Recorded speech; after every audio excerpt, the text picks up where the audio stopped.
காவேரி வந்து விஜய்கிட்ட வந்து சொல்கிறாங்க, உங்ககிட்ட ஒரு விஷயம் சொல்லணுங்க அப்படின்னு சொல்லிட்டு, என்ன விஷயம் அப்படின்னோடனே, நீங்கள் வெளியே வாங்க பால்கனிக்கு அப்படி சொல்லிட்டு கூப்பிட்றாங்க. என்ன விஷயம் காவேரி, எது திடீர்னு கூப்பிட்ற அப்படின்றாங்க. முக்கியமாக வேலை விஷயமா நான் அப்போவே சொன்னேன்ல, வேலை எதுவும் தேடக்கூடாது, நீங்கள் ஓனாக தான் பிஸ்னஸ் பண்ணணும்னு சொல்லிட்டு.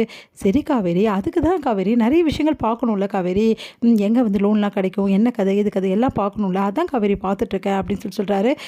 சரி அதெல்லாம் அப்புறம் பார்த்துக்கலாம், இப்போ நீங்கள் வாங்க உங்களுக்கு ஒரு சர்ப்ரைஸ் இருக்குது அப்படின்றாங்க. சர்ப்ரைஸா என்னவா இருக்கும் அப்படின்னு சொல்லிட்டு யோசிச்சுட்டே வந்து விஜய் வந்து வராரு.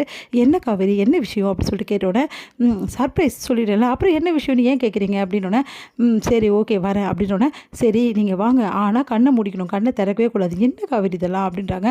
அதெல்லாம் தெரியாது நீங்கள் வாங்க அப்படின்னு சொல்லிட்டு கூட்டிகிட்டு போயிட்டு, சரி இப்போ கண்ணை மூடுங்க அப்படின்றாங்க. லைட்டாக கண்ணை திறந்து ஒரு கண்ணை திறந்து பார்க்குறாரு. சீட்டிங் பண்ணாதீங்க மறுபடியும் மூடுங்க அப்படின்றாங்க. மறுபடியும் இன்னொரு கண்ணை போங்க நான் காட்டவே மாட்டேன் அப்படின்னோடனே, சரி சரி சரி சாரி சாரி அப்படி சொல்லிட்டு, சரி 2 கண்ணையும் மூடிக்கிட்டேன் அப்படி சொல்லிட்டு, சரி இப்போ காட்டுறியா அப்படின்னோடனே, கையை கொடுங்க. என்ன பண்ண போகிறா இவ, ஒரு வேளை நம்மளுக்கு ஃபுல்லாக கிஸ் கொடுப்பாளா, ஏய் காவேரி இது வந்து பால்கனி அத்தை பார்த்துட போகிறாங்க அப்படின்னோடனே, ஆசை தான் உங்களுக்கு அப்படின்றாங்க. பின்ன ஆசை இருக்கக்கூடாதா, அதெல்லாம் கிடையாது, அதெல்லாம் ரூமில் தான், முதல்ல காட்டுங்க கையை அப்படின்னு சொல்லிட்டு கையை காட்டினோன்னே, கையில் வைக்கிறாங்க. வச்சுட்டு திறந்து பாருங்கள் அப்படின்றாங்க. திறந்து பார்க்குறாங்க. பார்த்தா என்னடி இது ப்ரெக்னென்சி கிட்டு தானே அப்படின்னோடனே, ஆமாம் அன்றைக்கி உங்ககிட்ட காட்டுறேன்னு சொன்னேன்ல, அதுக்கப்புறம் காட்டுறதுக்கு வாய்ப்பே இல்லைங்க. இன்றைக்கி கபோர்டுக்கு வந்து க்ளீன் பண்ணியிருந்தேன்னா பார்த்தா அதில் வந்து ப்ரெக்னென்சி கிட்ட நான் எடுத்து வச்சது மறைச்சி வச்சது இருந்தது, யாருக்கும் தெரியாமல் இதை மறைச்சி வைக்கிறதுல போதும் போதும்னு ஆயிடுச்சுங்க அப்படின்னு சொல்லிட்டு அதை பார்க்குறாங்க. பார்த்தா கோடு ரொம்ப வந்து ஒன்றுமே அவ்வளவு தெரியல.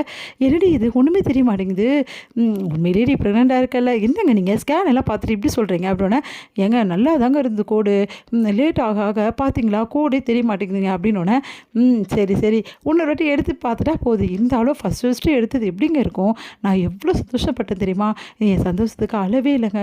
இதை பார்த்தோன்னே பூரிப்பு அப்படியே அதிகமாகிடுச்சு, உங்களை பார்க்கணுன்ற ஆர்வம் இன்னும் அதிகமாகிடுச்சு. அப்புறம் என்னடி உடனே எடுத்துகிட்டு என்னை வந்துட வேண்டியதானே என்னை பார்க்க அப்படின்னோடனே, உங்களுக்கு தான் தெரியுமே நடந்த விஷயத்தை எல்லாத்தையும், சரி அம்மாக்கிட்டேயா சொல்லிடலான்னு போனாங்க.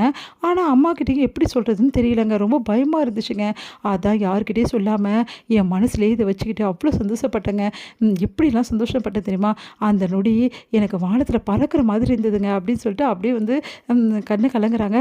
காவேரி கண் கலங்காதடி, நான் தான் பார்க்குறேன்ல, எனக்கும் அவ்வளோ சந்தோஷமாக இருக்குது, இது இவ்வளோ நாள் எப்படி பத்திரமா வச்சுருந்த, இங்கே பாருங்கள் இந்த விஷயம் மட்டும் கிடையாது, சின்ன சின்ன விஷயங்களை கூட நம்ம சேகரித்து பத்திரமா வச்சுக்கணும். நானும் அப்படி தான் காவேரி யோசிச்சிருக்கேன். குழந்தையோட ஃபஸ்ட்டு அந்த விஷயங்கள் ஒன்றையும் நம்ம வந்து எடுத்து வைக்கணும். அதே மாதிரி இப்போ நம்ம ஸ்கேன் எடுத்தோம்ல ஃபஸ்ட்டு ஸ்கேனு, அதே மாதிரி எல்லா ஸ்கேனையும் அவ்வளோ அழகாக எடுத்து நம்ம பத்திரப்படுத்தி வைக்கணும். அது எல்லாத்தையும் ஒரு ஆல்பமாக நான் போட போகிறேன். என்னங்க சொல்கிறீங்க இதெல்லாம் ஆல்பமா, ஆமாம் பின்ன எவ்வளோ பெரிய விஷயம், நம்ம குழந்தைக்காக பெரிய ஆல்பமாக நான் போட போகிறேன். சின்ன சின்ன விஷயங்கள் எல்லாம் பதிய வச்சு நினைவில் வச்சுக்கணும். அந்த குழந்தை வளரும்போது இங்கே இருக்கிற விஷயங்கள் எல்லாமே நினைவு வச்சுக்கிட்டு அந்த குழந்தை வளர்ந்தோடனே நான் அந்த குழந்தைக்கு அதெல்லாம் காட்டணும். அப்போ எவ்வளோ சர்ப்ரைஸாக இருக்கணும் இல்லை அப்படின்னோடனே, ஆமாங்க ரொம்ப பெரிய சர்ப்ரைஸாக இருக்கும் அப்படின்றாங்க. இதே மாதிரி நீயோ நானும் சின்ன வயசில் இருக்கிற விஷயங்கள் எல்லாம் வந்து எடுத்து பார்த்தா எப்படி இருக்கும், அந்த மாதிரி தான் இப்போ உனக்கு எவ்வளோ நல்லா இருக்கும், என்னை பார்த்தா உனக்கு எவ்வளோ சந்தோஷமாக இருக்கும். ஆமாங்க உங்களோட சின்ன வயசு போட்டு பார்த்து நான் அவ்வளோ சந்தோஷப்பட்டிருக்கேன்.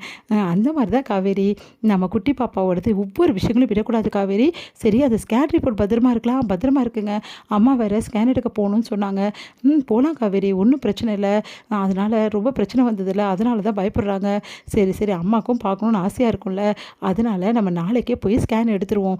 அதுக்கப்புறம் அந்த ஸ்கேன் ரிப்போர்ட்டு இந்த ஸ்கேனு எல்லாமே எடுத்து பத்திரப்படுத்தி வைக்கணும், ரொம்ப கவனமாக இருக்கணும் காவேரி அப்படின்னோடனே, சரிங்க அப்படி சொல்லிட்டு கட்டிக்கிறாங்க. ப்ரெக்னன்சி கிட்ட வந்து அப்படியே பார்த்துக்கிட்டே விஜய் வந்து சந்தோஷப்பட்டு அப்படியே காவேரி கட்டிக்கிறார்.